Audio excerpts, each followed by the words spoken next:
BJP की एक गलती जिसने राहुल गांधी को बैठे बैठाए न केवल हीरो बना दिया है, बल्कि राहुल गांधी लगातार नरेंद्र मोदी को पॉपुलैरिटी के मामले में न केवल टक्कर दे रहे हैं, बल्कि ऐसे ही चलता रहा तो शायद इसी साल आगे भी निकल जाएंगे।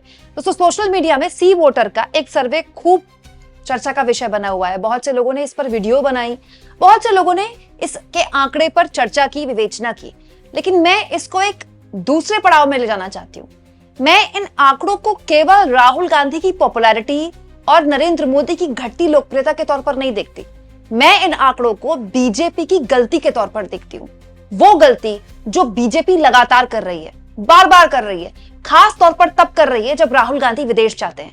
दोस्तों, आप देखिए, पिछले एक साल से, वैसे तो पिछले 11 साल से है, लेकिन पिछले एक साल से जब से राहुल गांधी एलओपी बने हैं, जरा सा वो कुछ बोलते हैं तो पूरी की पूरी बीजेपी अटैकिंग मोड में आ जाती है। In fact Rahul Gandhi press conference करते चुनाव आयोग पर बीजेपी के किसी नेता का नाम तक नहीं लेते, लेकिन तुरंत प्रेस कॉन्फ्रेंस करने के लिए पूरी बीजेपी सामने मोर्चाबंदी कर देती है। क्यों? क्योंकि एक्चुअली में दोस्तों, सरकार के पास बड़ी ताकत होती है। सरकार को सब पता होता है। सरकार के पास आईबी है, सरकार के पास सारी एजेंसियां हैं। सरकार को सबसे पहले पता होता है कि जमीन पर हालात बदल रहे हैं, बदल चुके हैं, और आने वाली स्थितियां उसके लिए क्या होने वाली हैं। ये मैं क्यों कह रही हूं दोस्तों? ये मैं आपको सी वोटर के सर्वे की वजह से कह रही हूं। सी वोटर ने एक सर्वे किया।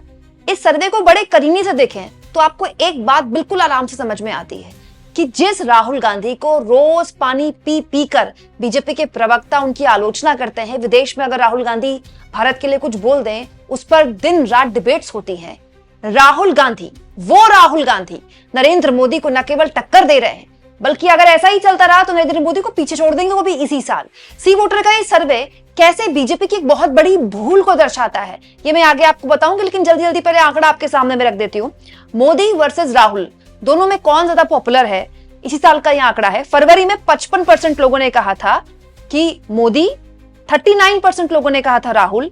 जून में यही 55%, 2% बढ़ा, 57% हो गया, राहुल 36%। सितंबर में उसके बाद बहुत बड़ी गिरावट मोदी की लोकप्रियता में हुई, 57 से आगे 52%। ठीक है, और राहुल गांधी की बहुत बड़ी एक उछाल आया सितंबर में, 41%। अगर आप इसे देखें दोस्तों, तो केवल सितंबर में राहुल गांधी वर्सेस नरेंद्र मोदी की लोकप्रियता में सी वोटर के हिसाब से मात्र 11% का फर्क है। तो अब आप ये मानकर चलिए कि अब राहुल गांधी अगर 6% या 6 से 7% आगे निकलते हैं और नरेंद्र मोदी 7% या 6.5% या 7% के आसपास उनकी लोकप्रियता कम होती है, तो राहुल गांधी नरेंद्र मोदी से आगे निकल जाएंगे। और ये क्यों हो रहा है दोस्तों? इसकी बहुत सी वजह है। राहुल गांधी की वोटर अधिकार यात्रा, वोट चोरी के नारे, एलओपी बनने के बाद संसद में लगातार उनका आक्रामक रवैया। लेकिन मुझे जो लगता है दोस्तों, वो ये है कि बीजेपी का जो पूरा नैरेटिव है कि राहुल गांधी पर आक्रमण करना, राहुल गांधी को टारगेट करना, राहुल गांधी देश के सबसे बड़े दुश्मन, राहुल गांधी विदेशी एजेंट, राहुल गांधी हिंदू विरोधी, ये अब उसे उल्टा पड़ रहा है। क्योंकि होता क्या है दोस्तों, ये मैंने आपको बात पहले भी बोली, अगर आपको याद हो, कि नेता जो है ना, इसी बात पे खुश होता है कि उसकी चर्चा हो। Negative publicity is also a publicity. आप देखिए 90s के दौर में, वैसे तो कंपैरिजन बिल्कुल इसका कोई और छोर नहीं है, लेकिन मैं आपको समझाने के लिए आसान भाषा में दे रही हूँ। 90s के दौर में अचानक से उन स्टार्स को बड़ी फिल्में मिलती थी, उनका बड़ा स्टारडम होता था, जो कुछ थोड़े बिगड़ैल थे। जैसे सलमान खान, कभी इसको पीट दिया, कभी उसको पीट दिया, कभी पत्रकार को धक्का दे दिया, तो सलमान की इमेज बन गई भाई, भाई वाली इमेज। संजय दत्त, याद कीजिए, संजय दत्त के तो कितने विवाद रहे, जेल तक गए वो, और बहुत गंभीर आरोपों में जेल में गए। वो उनका पूरा एक पर्सनैलिटी का हिस्सा बन गया। अपने जमाने में संजय दत्त खुलेआम स्मोक करते हुए इंटरव्यूज देते थे, और वो उस पर उनकी मैगजीन में फोटो छपती थी, बैड बॉय ऑफ बॉलीवुड। तो ये दोस्तों, ये बॉलीवुड का एग्जाम्पल है। लेकिन होता क्या है राजनीति में, जब आप किसी एक नेता को हद से ज्यादा टारगेट करते हैं ना, तो आप एक्चुअली में उनको प्रमोट कर रहे हैं। एग्जैक्टली यही काम कांग्रेस ने नरेंद्र मोदी के साथ किया था। सोनिया गांधी ने गुजरात चुनाव के वक्त नरेंद्र मोदी के लिए इस तरह के शब्दों का इस्तेमाल किया था कि वो खून के सौदागर हैं, और गुजरात के पूरे चुनाव में जो है वो पूरा हवा बदल गई थी। दोस्तों, कांग्रेस पार्टी ने नरेंद्र मोदी को जब भी टारगेट किया, जब वो गुजरात के सीएम थे, नरेंद्र मोदी ने उसको बड़ा अच्छी तरीके से इंटरप्रेट किया कि देखो मुझे टारगेट किया जा रहा है। नरेंद्र मोदी अपने आप को विक्टिम दिखाते थे, और इससे उनको बहुत बड़ी लोकप्रियता मिली, वो बने हिंदू हृदय सम्राट। हालांकि वो टैलेंट राहुल गांधी में नहीं है, इसमें तो मैं बिल्कुल मानूंगी, क्योंकि मैं राहुल गांधी की प्रवक्ता तो हूं नहीं। राहुल गांधी जिस तरह से खुद पर हुए हमले को इंटरप्रेट करना चाहिए वो नहीं कर पाते, ना ही उनकी पार्टी कर पाती है। उसके बावजूद भी ये आंकड़ा बता रहा है कि नरेंद्र मोदी और राहुल गांधी के बीच का जो फर्क है वो लगातार कम हो रहा है। अब देखिए, फरवरी में ये फर्क 16% था, जून में ये फर्क 21% था, और सितंबर में आकर ये फर्क हो गया 11%। तो इसमें बहुत बड़ी जो वजह है, नो डाउट, बीजेपी के जो फेवरेट एंकर संपादक हैं, जो दिन रात राहुल गांधी के नाम जपते रहते हैं, वो तो है ही। दूसरा सबसे बड़ा रीजन दोस्तों जो मैं मानती हूँ, बीजेपी का नैरेटिव भी बहुत बासी हो चुका है। अब वो वक्त नहीं रहा कि मोदी 20 घंटे काम करते हैं और सोते नहीं हैं और थकते नहीं हैं। अब अमित शाह देखिए कि इंटरव्यू में बता रहे हैं कि बीजेपी की बैठक में 3 दिन के लिए मोदी फ्रेश होने के लिए भी नहीं गए। अब बताइए, कोई बताने वाली बात है? अब मोदी बाथरूम नहीं जा रहे हैं फ्रेश होने के लिए, तो इसमें देश का क्या देश में उसका क्या योगदान है?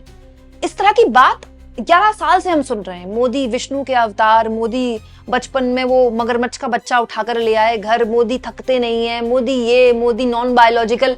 शुरू में लोगों ने उसको हाथों हाथ लिया, अब अति हो गई है। अब आप कोई नया नैरेटिव लाइए ना। होता क्या है दोस्तों, सत्ता में रहने के आपको बड़े फायदे होते हैं, लेकिन बड़े नुकसान भी होते हैं। हालांकि दोस्तों यहाँ में एक और बात मैं आपको बताऊं, सरकार के पास बहुत ताकत होती है। अगर सी वोटर का ये सर्वे बता रहा है कि नरेंद्र मोदी और राहुल गांधी में लोकप्रियता में 11% का फर्क रह गया है, तो आप मानकर चलिए कि या तो ये फर्क और कम है, या राहुल गांधी ने हो सकता है इससे आगे ये मामला चला गया हो। क्यों? ये मेरा अजम्पशन है। क्यों? क्योंकि देखिए, सरकार के पास तो आईबी है, सरकार के पास सारी एजेंसियां हैं, सरकार को सब पता है कि देश के अंदर क्या माहौल है। इसीलिए शायद ये एक्चुअली में मजबूरी है कि हर बात पे राहुल गांधी को टारगेट किया जाता है।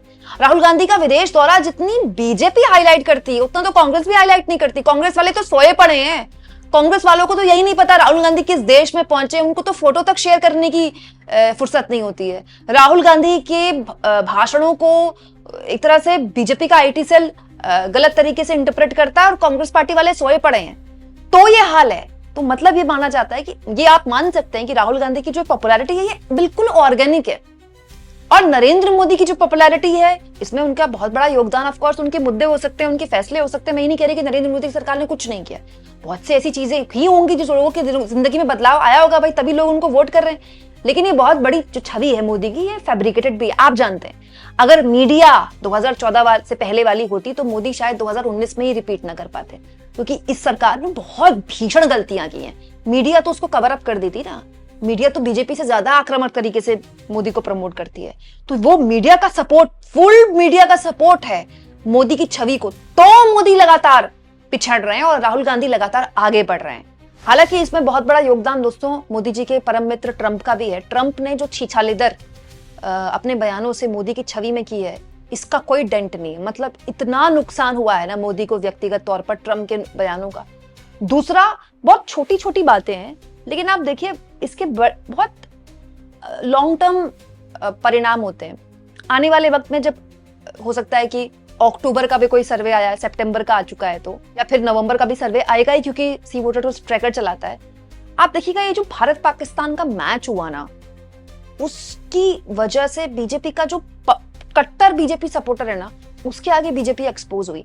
फिर आप हाथ मत मिलाइए, ट्रॉफी मत लीजिए, अलग बात है। आप मैच कैसे खेल सकते हैं जबकि आप खुद कह रहे हैं कि खून और पानी साथ नहीं बहता? क्यों? क्योंकि मामला यहां पर पैसे का है। ये तब है जब सरकार आपकी, आईसीसी में इतने बड़े अधिकारी, भाई अमित शाह के बेटे, और उसके बावजूद भी आप कह रहे हैं हम हाथ नहीं मिलाएंगे हमें, क्योंकि आप मैच का मोह नहीं छोड़ पाए।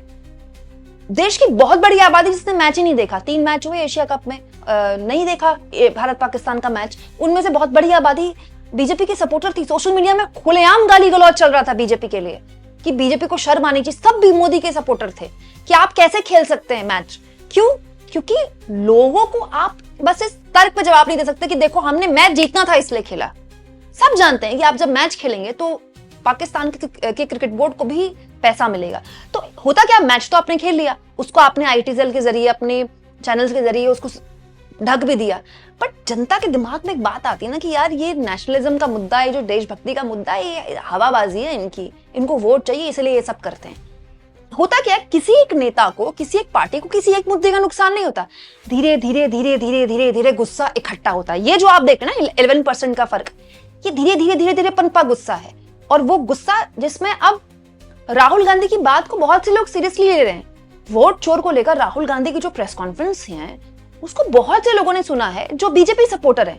उनके मन में अगर ये शक भी आया कि क्या वाकई में मोदी की जीत नकली हो सकती है, ये राहुल गांधी की जीत है और यही वो आंकड़े बता रहे हैं। इसीलिए शायद दोस्तों राहुल गांधी को, चाहे विदेश में वो बोले या देश में कुछ बोले, बीजेपी को व्यक्तिगत तौर पर टारगेट करना बीजेपी की मजबूरी हो गई है।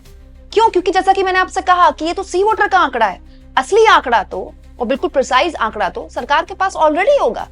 आप इस मुद्दे पर क्या सोचते हैं कमेंट बॉक्स में जरूर लिखें और जितना हो सके चैनल को शेयर करें, सब्सक्राइब करें और थैंक्स और ज्वाइन, ये 2 ऑप्शन है जिसके जरिए अगर आप चाहें तो आर्थिक तौर पर भी चैनल के हाथ मजबूत कर सकते हैं।